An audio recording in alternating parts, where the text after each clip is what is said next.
L'invité de la matinale. KTO Radio. Bonjour à tous, durant cette première semaine de cette année 2024, nous vous proposons chaque matin, vous le savez, de s'arrêter sur quelques grands enjeux importants pour l'année qui vient. Et ce matin, nous sommes heureux de retrouver Elisabeth Gressieux, des entrepreneurs et dirigeants chrétiens. Bonjour. Bonjour. Vous êtes membre de la commission économie et finances éthiques au sein des EDC. Vous êtes enseignant-chercheur en école de commerce, professeur à l'ESCA, sur des matières comme l'éthique des affaires, la responsabilité sociale des entreprises et le management.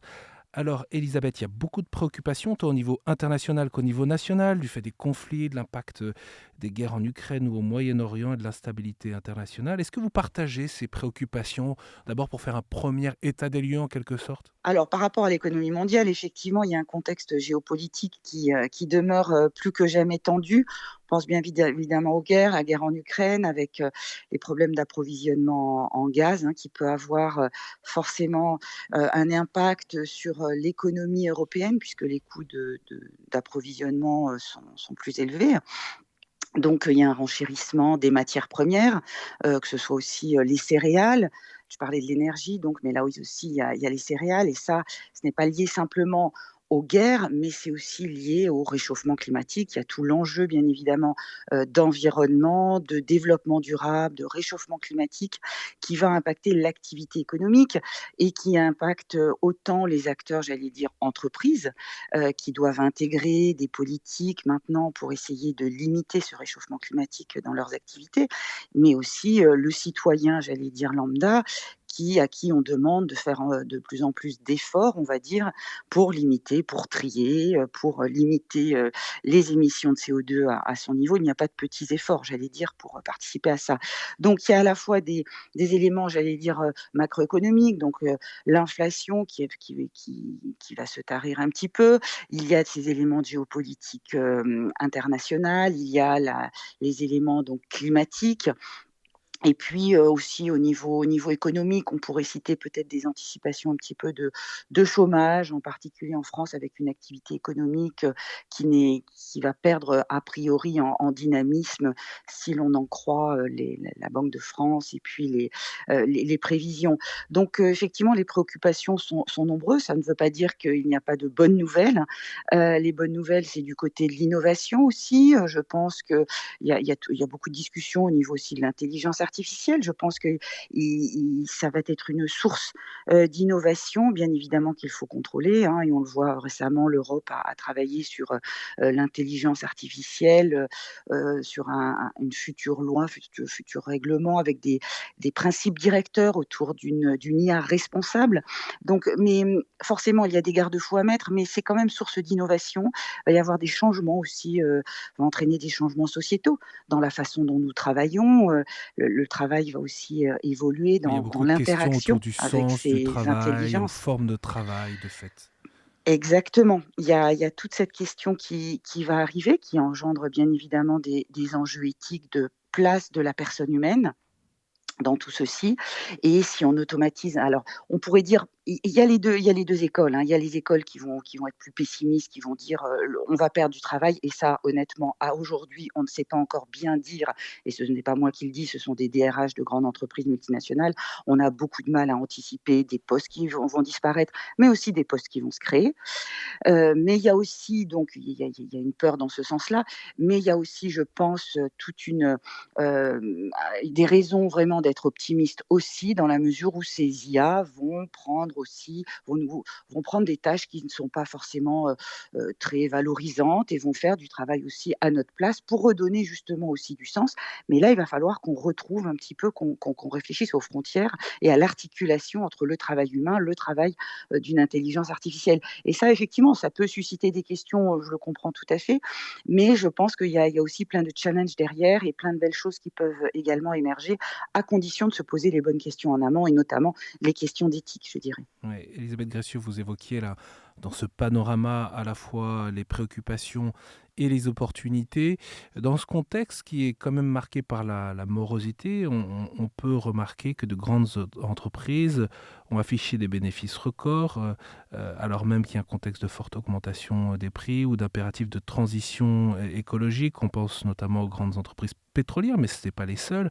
Quelle lecture vous faites, vous, de ce qui semble être parfois des incohérences ou des incongruités dans le cadre de ce modèle économique libéral dans lequel nous vivons aujourd'hui?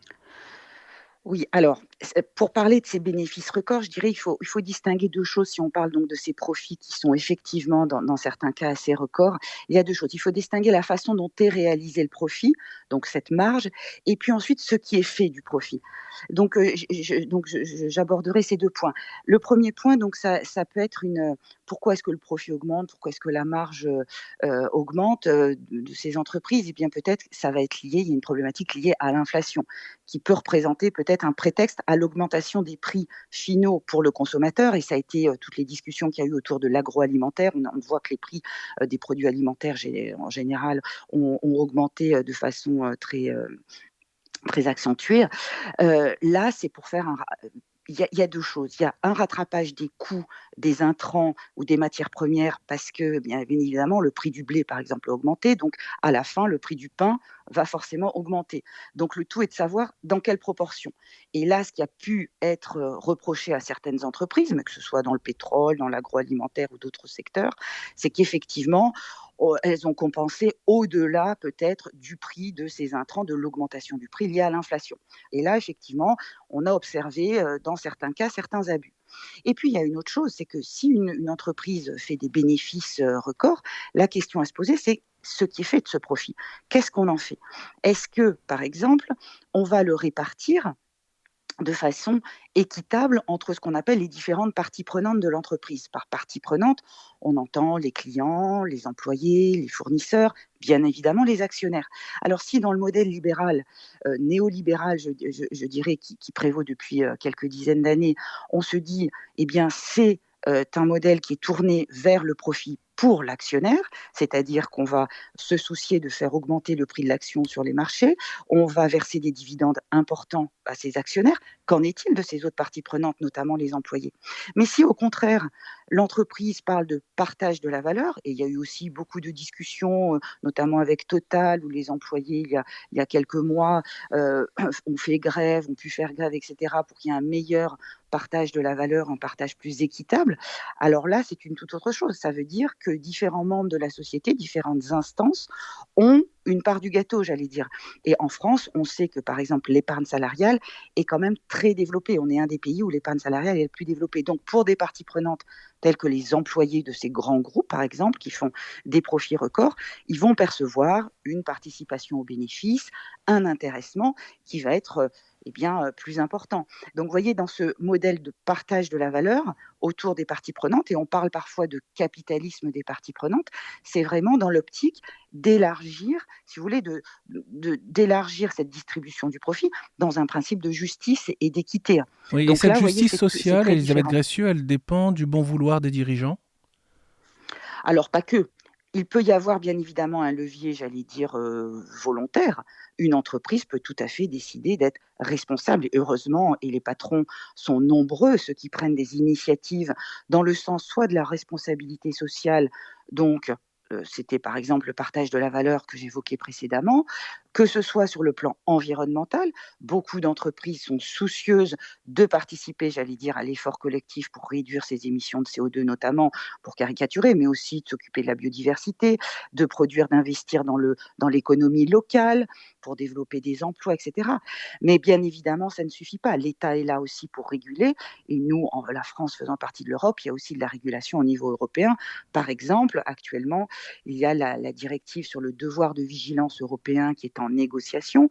Euh, qui vise justement à demander aux entreprises de vérifier les conditions, au niveau des droits humains dans lesquels elles produisent, dans leur chaîne de valeur en amont. Donc, est-ce que les fournisseurs avec lesquels elles travaillent, eh bien, répondent à certaines obligations, c'est des grands principes de responsabilité établis par l'OCDE? Est-ce qu'elles répondent aux objectifs de développement durable établis par l'ONU? Donc il y a toute une série de réglementations qui est là et qui est obligé, si vous voulez, pour rendre les entreprises responsables et les acteurs économiques responsables. Il y a à la fois le levier du volontariat, j'allais dire, de l'autonomie, de l'autorégulation, mais il faut bien évidemment, ça ne suffit pas, et il faut aussi de la réglementation. Alors oui, parfois on peut traîner les pieds pour mettre en œuvre de la réglementation. Personne n'aime être dans ces logiques d'obéissance. On préfère décider soi-même en autonomie de ce que l'on va faire et comment on va responsabiliser les acteurs. Mais parfois, bien évidemment, il nous faut aussi l'autre levier. Et donc, on voit aussi de plus en plus de réglementations. Alors, certains dénoncent une hyperinflation normative parce qu'effectivement, il y a des règlements et des lois au niveau national, au niveau européen qui s'empilent. Au niveau des entreprises, ça peut créer aussi une distorsion de concurrence par rapport à des zones géographiques où la réglementation est moins stricte. Nous, l'Europe, c'est vrai qu'on a beaucoup de réglementations, mais pour un bien, j'allais dire, qui est la Mmh. responsabilité des acteurs. Mmh. En juillet dernier, le pape Donc voilà. François avait adressé un message aux entrepreneurs de France avec cette invitation à cultiver le bien commun. Il rappelait d'ailleurs aux entrepreneurs qu'ils Oui. étaient un moteur essentiel de la richesse, de la prospérité, du bonheur public. Et je le cite, il disait, certains d'entre vous ont fait beaucoup, mais ce n'est pas suffisant. Nous sommes dans une période urgente, vous devez faire plus. C'est aussi un appel que relayent les entrepreneurs et dirigeants chrétiens. Oui, bien sûr. Alors nous, on travaille effectivement au sein de la commission, d'éthique financière et économique, sur, l'investissement responsable, sur, des fiches pour justement des fiches pratiques pour aider justement les entrepreneurs à se questionner par rapport à leurs responsabilités. Je pense ce que veut dire, moi, la façon dont j'interprète ce que nous dit, le pape dans cette lettre, c'est qu'il nous invite toujours plus à l'action. Un catholique engagé, c'est un catholique qui ne s'arrête pas, qui est en chemin, qui agit, qui prend des décisions au quotidien et qui ne se décourage pas parce que, bah, effectivement, il est animé par, d'une part sa foi et puis, par l'espérance, on va dire. Donc, cette espérance qui parfois, on dit qu'on est dans une époque qui désespère, eh bien, à travers la doctrine sociale de l'Église, à travers les textes, des évangiles, on reprend, on se ressource et on a des raisons d'espérer. Et ça, le pape, le sait très bien qu'il faut justement s'appuyer sur cette doctrine, j'allais dire, pour rebondir et passer à l'action. Donc même dans Laudato Si, l'encyclique fondamentale autour de la maison commune, le pape nous rappelait justement, c'était une invitation à l'action, à se mettre en marche, à se mettre en route. Mmh. Et se mettre en route dans deux directions qui sont très claires et qui apparaissent dans la doctrine sociale de l'Église, c'est un, remettre l'homme à sa juste place et respecter la dignité humaine. Il faut agir, les entrepreneurs doivent remettre justement l'humain au cœur de l'action. Et donc tout à l'heure, quand je parlais de l'intelligence artificielle, je disais il va falloir réarticuler la place de l'homme, mais non pas pour l'abaisser, mais au contraire pour voir comment des intelligences artificielles peuvent au contraire redonner du sens au travail. Et puis agir, le deuxième axe, c'est le bien commun, effectivement, qu'il rappelle dans cette lettre, parce que eh bien, nous sommes des êtres avant tout sociaux, si nous avons des relations à l'autre, et si une société n'arrive pas à bâtir ensemble un monde, on va dire, des relations sociales plus équilibrées, plus justes, plus équitables, on va à des déstabilisations. Si vous voulez, de l'économique, on va passer à des déstabilisations sociales et du social à des déstabilisations politiques. Tout est lié. Mmh. Donc, effectivement, les entrepreneurs ont un rôle particulier, je pense, à jouer dans le développement ou le fait d'être attentif à ce développement de relations équitables entre partenaires commerciaux. Si là, on parle des entrepreneurs et des entreprises, des relations équilibrées au sein d'un tissu économique local et puis un petit peu plus général, national, voire plus loin, dire. Un bref mot pour finir cet échange. Merci beaucoup, Elisabeth Gressieux. C'est peut-être un vœu pour 2024, votre vœu pour 2024. Un vœu pour 2024, eh bien, effectivement que l'éthique soit toujours une préoccupation donc par des entrepreneurs. C'est-à-dire qu'ils se posent la question finalement de la finalité, du sens de leur activité et puis qu'ils soient dans ce questionnement ouvert puisque l'éthique a besoin de dialogue et je pense qu'on est dans une société qui a beaucoup de mal à dialoguer. Il y a beaucoup de polarisation, on le voit bien au niveau politique, idéologique et je souhaite qu'il y ait beaucoup plus de dialogue qui soit rendu possible entre les différents partenaires, parce que sans dialogue, eh bien, on n'arrive pas à construire ensemble justement ce bien commun et cette maison commune. Merci beaucoup Elisabeth Gressieux d'avoir été avec nous, des entrepreneurs et dirigeants chrétiens. Je rappelle que vous êtes enseignant, chercheur en école de commerce, en particulier à l'ESCA. Très bonne journée à vous et bonne année encore. Merci beaucoup Merci. également. Au revoir.